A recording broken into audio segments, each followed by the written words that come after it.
Oi, gente! Tudo bem com vocês? Espero que vocês estejam bem. Deixa eu me ajeitar aqui para não ficar de qualquer jeito aí do outro lado, né? Então vamos lá. Antes de nós iniciarmos a nossa aula de hoje, oitavo ano, vou contar até 5 para que vocês peguem o material de vocês, tá? Gente, eu ainda não consegui me posicionar direito nessa cama. Eu olho para cá. Aí depois eu olho pro outro lado. Eu ainda não consegui. Vocês já perceberam que eu ainda não consegui um ponto assim fixo para olhar? Não, eu vou olhar só para cá. Não, olho para cá e olho para cá. Mas vamos lá, né? Que se não for assim meio doido, não é a tia Eulália que vocês conhecem. Não é verdade? Então vamos lá, gente. Peguem a apostila de vocês, peguem o caderno, lápis, borracha, calculadora não, tá? E vamos iniciar a aula de hoje. Antes de nós iniciarmos a aula, gente, eu queria voltar alguns pontos com vocês, tá? Então, primeiro, nas nossas primeiras aulas, nós aprendemos alguns tipos de conjunto, né? Então, eu vou fazer tipo um resumão aqui. O primeiro conjunto que nós aprendemos foi o conjunto dos números naturais. Tia, qual era o conjunto dos números naturais?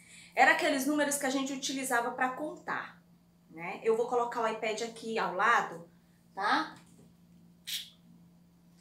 Então, o primeiro conjunto que nós aprendemos, a gola da blusa não fica no lugar, incrível. Foi o conjunto dos números naturais. Deixa eu ajeitar o fuá.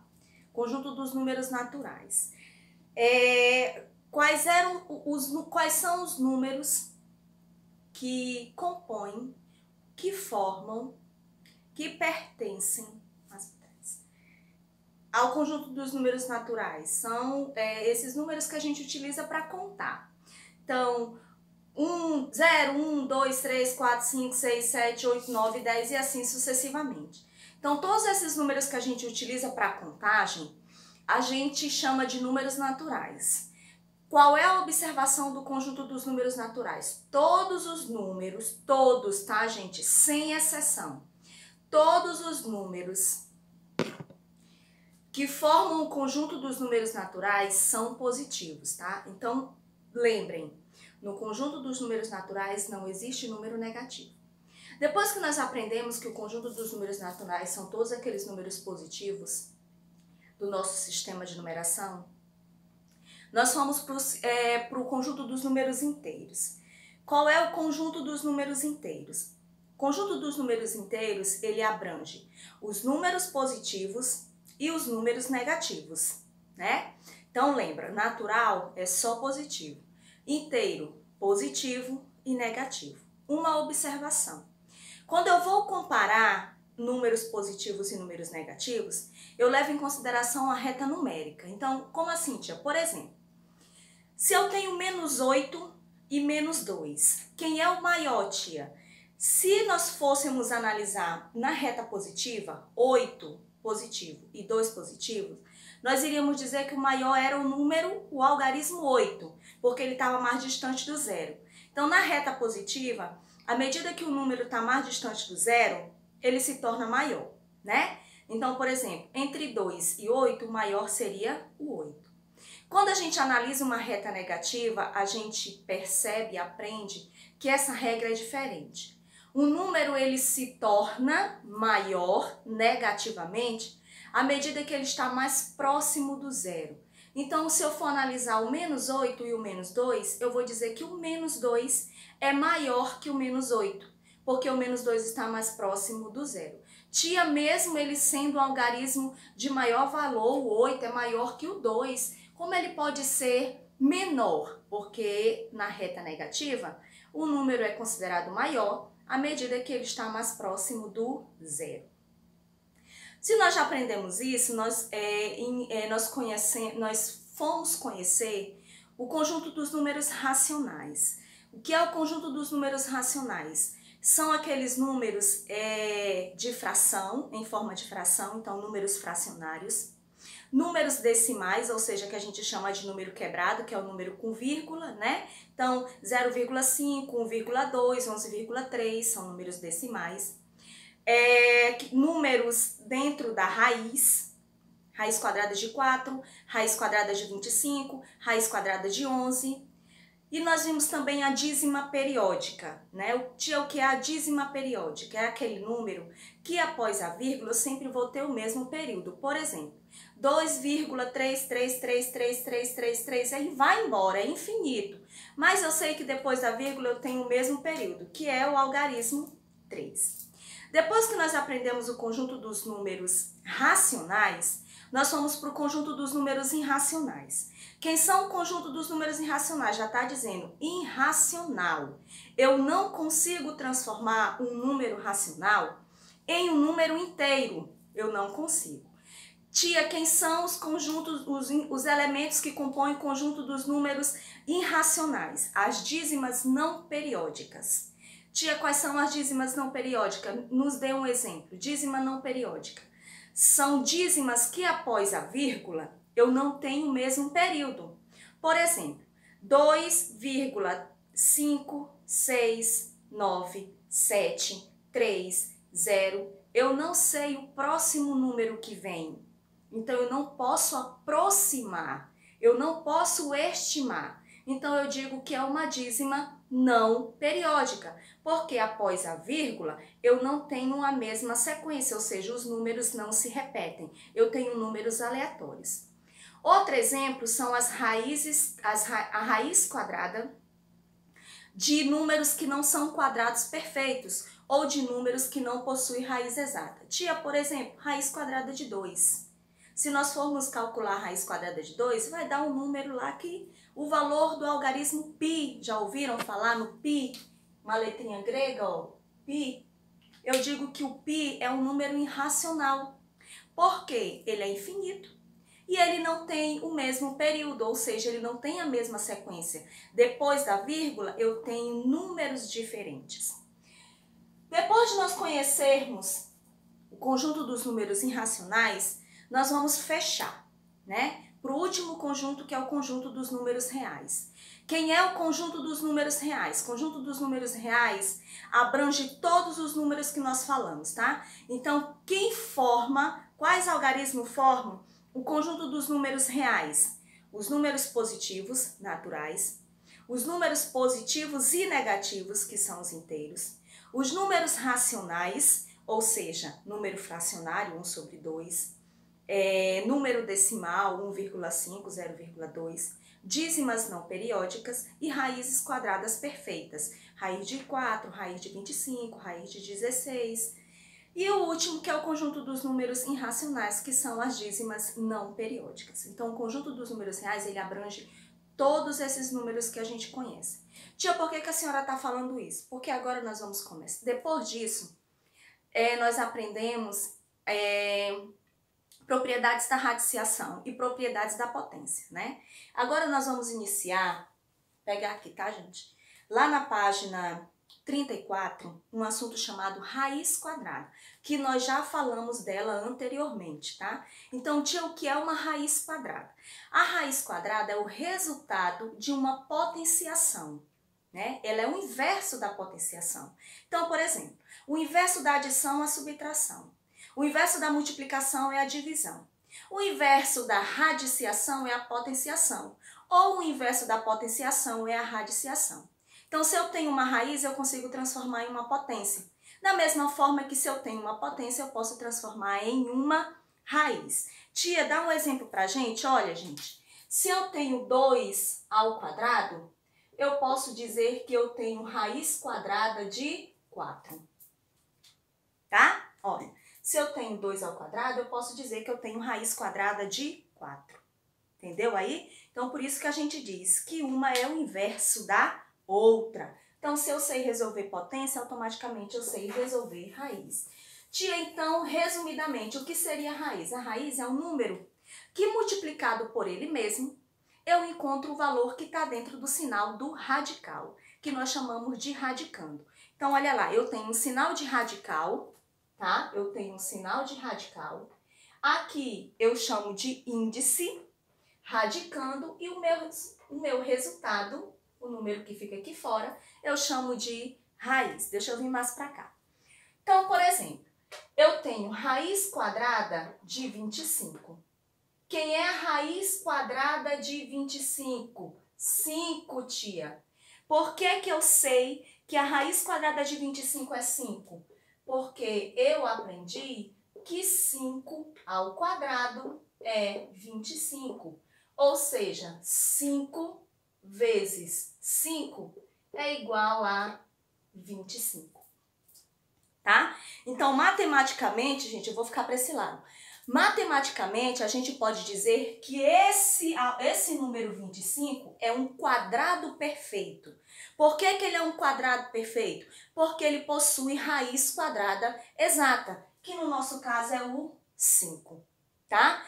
Tia, a raiz, ela só pode ser quadrada? Não. Ela pode ser cúbica, ou seja, esse número vai ser multiplicado por ele mesmo 3 vezes. Ela pode ser quarta, esse número que está aqui fora vai ter que ser multiplicado por ele mesmo 4 vezes. É por isso que se eu sei potência, eu sei raiz. Porque para eu encontrar o resultado dessa raiz, eu transformo ela em potência. Olha aqui, ó. 5 ao quadrado significa que eu tenho raiz quadrada de 25, que é 5. Entenderam aí? Por quê? Porque 5 ao quadrado é igual a 25. Então, olha, raiz quadrada de 25 é 5. Outra observação. Quando nós trabalhamos raiz quadrada, nós não colocamos o valor do índice no sinal do radical. Nós só começamos a colocar a partir da raiz cúbica. Então, por exemplo, se eu tenho raiz cúbica de 8, eu pergunto para vocês, qual é a raiz cúbica de 8? Qual é o número que eu multiplicando ele por ele mesmo 3 vezes eu tenho o 8? Vou pensar, olha, 2 vezes 2 vezes 2. Será se dá? 2 vezes 2, 4. 4 vezes 2, 8. Então, eu posso dizer que a raiz cúbica de 8 é igual a 2. Porque eu descobri que se eu pegar o algarismo 2 e multiplicar ele por ele mesmo 3 vezes, já que é raiz cúbica, eu encontro o radicando 8. Entendemos aí, então, que a raiz quadrada é repartir, é subdividir, é pegar um resultado, multiplicar por ele mesmo a quantidade de vezes que está dentro do meu sinal de radical. E aí eu encontro a raiz do meu radicando, ou seja, do númerozinho que está aqui dentro, tá? Então, esses números que têm raiz quadrada, nós chamamos eles de quadrados perfeitos. Tia, quem? Me cite alguns exemplos. 4, que é 2. Depois o 25, que é o 5. Depois o 36, que é o 6. O 49, que é o 7. O 64, que é o 8. O 81, que é o 9. Quem mais, gente? O 100, que é o 10. 121, que é o 11. 169, 13. 144, 12. 169, 13. 196, 14 e assim sucessivamente. Então, esses números que possuem raiz quadrada exata, eu chamo de quadrado perfeito, tá? Tia, tem algum outro exemplo de números que não tem raiz quadrada? E como é que eu faço para descobrir a raiz de um número? É o que nós chamamos, lembra, esse aqui são quadrados perfeitos, são raiz quadrada exata, tá? Quando o número não tem raiz quadrada, lá na página, gente, 35 tem cálculo por fatoração. É quando o número ele não tem raiz quadrada exata e eu vou precisar estimar a raiz quadrada desse número. Ou seja, eu vou precisar encontrar a raiz próxima desse número. Vou colocar o iPad aqui, tá? Tia, dá um exemplo? Dou. Vou colocar aqui, ver se dá para vocês me enxergarem. Vou apagar aqui, tá? Pegar o apagador. Fazendo serviço de gente preguiçoso, né, gente? Raiz quadrada de 120. Eu sei que 120 não tem raiz quadrada. Tia, como é que a senhora sabe? Eu vou colocar algumas raízes aqui, gente, olha. Eu sei, por exemplo, que 100, que 10 é a raiz de 100. Eu sei que 11 é a raiz de 121. Olha lá. Então, 10 é raiz de 100 e 11 é raiz de 121. Já passou de 120. Então, significa que 120 não tem raiz quadrada exata. Então, eu vou fatorar. Eu vou aproximar. Como é que eu faço, tia? MMC, fatoração. Então, eu vou ter, ó, 120, divide por 2, que dá 60. Divide por 2, que dá 30. Divide por 2, que dá 15. 15 divide por 2? Não. 15 só vai dividir por 3, que dá 5. E 5 só divide por 5, que dá 1. Qual foi o MMC mínimo múltiplo comum que eu encontrei aqui? 2 ao cubo, porque eu tenho ele 3 vezes 3 vezes 5. Então, eu vou dizer, gente, que a raiz quadrada de 120 equivale a 2 ao cubo vezes 3 vezes 5. Certo? Tia, terminou? Não. Pagar aqui direito. Não terminou. O que é que eu tenho que fazer? Eu tenho aqui um índice 2. Lembra que eu falei que quando eu tenho raiz quadrada, eu não preciso colocar o número 2 aqui no radical? Então, eu tenho um índice 2 e eu tenho uma potência 3. Ó, vou colocar aqui para ficar mais fácil. Eu vou decompor essa potência 3. Então, eu vou dizer que 2 ao cubo, é a mesma coisa que 2 ao quadrado vezes 2. Sobra quem? O 3 e o 5. Olha lá. 2 mais 1, 3. Tá bom?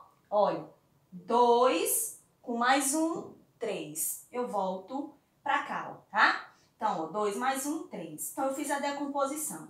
Se eu já tenho um índice igual à potência, eu corto. Então, esse 2 vai sair. 2, ele sai, porque ele tem uma potência que equivale ao índice.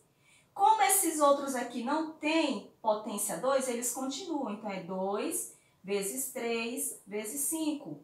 Então, eu tenho 2 raiz, vou multiplicar. 2 vezes 3, 6, 6 vezes 5, 30. Então, eu vou dizer que a raiz de 120 é igual a 2 raiz de 30. Ok? Então, eu vou fazer esse processo de fatoração toda vez que o meu radicando, que o meu númerozinho que está dentro da raiz, não tiver uma raiz quadrada exata. Aí eu vou apelar para o MMC. Qual foi o outro processo? Eu transformei a minha potência em índice de mesmo valor. Eu tinha potência 3 e aí eu desmembrei 2 com mais 1, 3. Tia, se eu tivesse 2 à quinta, olha lá, supõe-se, tá, gente? Tia, se eu tivesse 2 à quinta, como é que eu ia fazer? Olha lá, eu teria 2 ao quadrado, ó, 2, 4, com mais 1, 5. Tá? É só fazer a decomposição, distribuir as minhas potências de tal forma que eu somando eu passe a ter a potência original, ok? Lá na descrição do vídeo eu vou colocar a atividade para que vocês façam. Espero que vocês tenham entendido, espero que vocês tenham compreendido. Qualquer dúvida pode entrar em contato comigo, que eu estarei à disposição para esclarecer. Um beijo e até a nossa próxima aula.